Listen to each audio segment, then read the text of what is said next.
Hello and welcome to an InkDependence.com brief video review and water drop test tonight. Today, whenever you're watching this, we've got Staedtler's Black.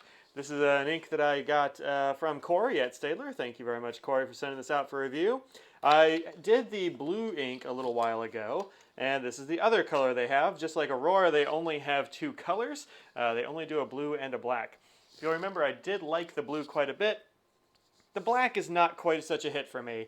I think that black is kind of a tough color to win, just because there's so much darn competition in the space of black inks. So, here you go, you can see inside this one. Looks pretty opaque in here. It's a fairly, it's a pretty good ink. Doesn't really stick to the top of the cap, so, you know, not going to be hard to clean out. That's one of the things I've noticed, is if it sticks to the top of the cap, it might be a little bit more difficult to clean out. But, you know, there we go. So that's the box. This is a, what is it, 30 mils? Something like that? Yeah, 30 mils. So about 1 ounce. This is, you know, a third the size of a Noodler's bottle. So a fairly smallish bottle of ink. Also comes in cartridges. I didn't bother running cartridges. Wait, did I? Feels like this is a little bit empty. Let's see what's in here. Nope, just rattling around. These are regular old international size cartridges. Same as you'll get other places. I didn't bother trying one of these out. I'm going to assume the ink is the same. I bet it is. Anyway, it comes in bottles and cartridges, so there's those. I tried this in 3 different pens. These 3, in fact, which is, this is my Sailor Pro Gear. This has got a hard medium nib. It's on the, I don't know, I guess it's a little bit wet, this nib, but not too much. Pretty medium, really, and then also pretty medium as far as being a medium, maybe on the fine side. This is a Bexley Phoenix. This is a fine nib. This is a very, very fine nib, but it's, what's it, wet, dry, I don't know, somewhere in the middle, really. It's maybe on the dry side if I had to pick one, but it's also very fine, so it's hard to tell sometimes. You also notice this is actually a clear demonstrator. Let's see if I can focus on here. Yeah, and you'll see that there's not any staining, so I wouldn't worry about this in any of your demonstrator pens. No staining in there, so I think it's good. This is my Faber-Castell Ondoro in smoked oak. I really like the finish of this pen. One thing about this pen, though, is that since it's a snap-on cap and not a screw-on cap, it doesn't keep the nib as airtight as maybe it could. And so ink has a tendency to dry up in there. So this ink did dry up in there quite a bit. I had a little bit of a problem with that on this pen because I would just not use it every day, and so it would dry out a bit in the nib. It's not a super big problem. It's not like you can't get it started again or anything, but it did give me some hard starts. So not the most drying resistant, I guess. It does dry fairly quickly on the paper as well. So anyway, that's what I used. Hard medium, regular medium. It's actually kind of a big medium, and then this very fine. Zoom here and here on our subject. There we go. So Staedtler Black, as you can see, is a very, I mean, it's a black ink, but it's not the most saturated. You can see here in the swatch, it's not really a swab because I don't use a swab. I use a letter opener. But you can see here that it's much lighter. It's darker in here in the middle, but again, lighter out here. So in a pen, usually it's going to look a little bit lighter than it probably could otherwise. Here it is on a memnosine card. I actually have no idea if I'm saying that word right. It's got a bunch of M and N combinations that throw me off. But the wind actually blew really hard when I was taking pictures. Took it right out of my hand and flipped it into the fish pond. So I got a little bit out there, which gives you maybe a little bit of an idea of what it's going to do when you hit it with water.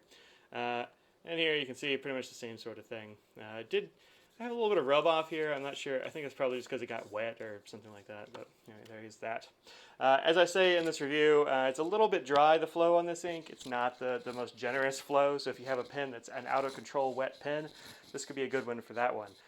These 3 pens were all pretty, you know, well controlled. So it flewed a little dry. So there's that. One place where this ink really does stand out is on the copy paper test. You can see, it's this set of lines right here with all 3 pens. And you'll see there's no bleeding, feathering, or rather you can see no feathering and spreading here. When you turn it over, no bleed, just some show through. I guess maybe that bled a little bit right there, but I wouldn't really count that. So it turns out really well. So both of these are the Staedtlers, and both of them were very good on copy papers. That's something that Staedtler as a brand has really got going for them. Other than that, this black was only kind of okay for me. It wasn't a standout in any sort of sense, except for its performance on the notebook paper, or rather the copy paper. Down here at the bottom, I've got it compared to a few other things. A few black inks down here as well. So Staedtler Black, and then below that, Dark Matter, which is a much blacker black. Underneath that, Staedtler Guru, which is my favorite black ink. It takes a lot to take this off the list for me as a favorite. It dries a little bit matte, so it's got a little bit of a shine. Some people don't care for that, but the performance on copy paper, the ability to dry fairly quickly, the permanence, it really kind of wins. The flow wins. Underneath that, Aircore Blue Black, which as most people know is kind of a green actually. Underneath that, Ackerman Shocking Blue, which is coming up soon on the old blog. Delta Brown, Onyx Black, which I forgot I had in a pen, just another black to compare. A little bit of light on those. You can see the shine from the matte on this one.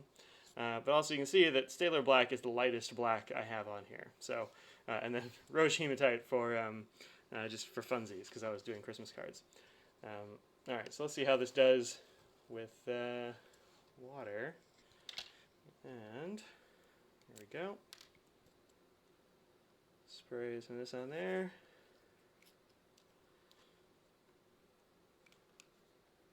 And wait a sec. Alright, good enough. You can see it kind of swirling away a little bit there in the word. Let's see what happens when I pick this up. I bet I'm going to have a nice grid pattern on my paper towel here. Yep, sure enough. So a lot of it came off. Let's see. Blotted away. It doesn't really smear, which is nice, but it does come right up. So you're going to lose a lot. One thing I can say, though, is it quite a bit more stayed than I thought was going to. It stayed pretty well. No, it didn't blank out anywhere. You get a bit of a gray line instead of a black one. It's not bad. Not bad at all. So, while not being waterproof in any way, it does tend to leave behind some stuff. Here, go this way, whoop, is the chromatography for this ink. Of course, it started here and rose up. So you'll see there's some pink, there's some nice gray tones, a little bit of a, I don't know, maybe purpley blue in there, perhaps, maybe as a line. Very complex sort of black ink. You get this sometimes with black ink, so they have a lot of other stuff in them. But this is a nice, complicated one. So, final verdict on Staedtler Black. If you can get it for a good price, or if you have a pen that's wet and out of control and you need to tame, or if you write on copy paper a lot of times it's kind of crappy quality, this could be a good ink for you. Also, if you're a note taker or some such, and so it might be important that you have a bit of a waterproofness. It does seem to be a little bit water resistant, so that's kind of nice. It's not going to stick around as a deep black, but it didn't really start out as a deep black to begin with, so not too much of a loss. You'll still be able to recover your work, so that seems to count for me. Alright, so this has been Staedtler's Black. Find it in bottles, find it in cartridges. I believe you can find it on jet pens in the US, probably a couple of other places. Look around for it. Put it on your list if you're interested in this ink. If you like what's going on here at Ink Dependence, please make sure to go over to www.patreon.com/inkdependence to find out how you can contribute to the blog. That will be through cash money donations. That's kind of what I need to keep the blog running. So if you have an extra $1 or $2 and you say, hey, that Mike guy has really been helping me out with my ink purchases and my pen purchases, throw a couple of bucks my way a month. That would be awesome, and I will appreciate it very much. Those of you who are already my patrons, thank you so much for being my patrons. And peace out. I will see y'all later.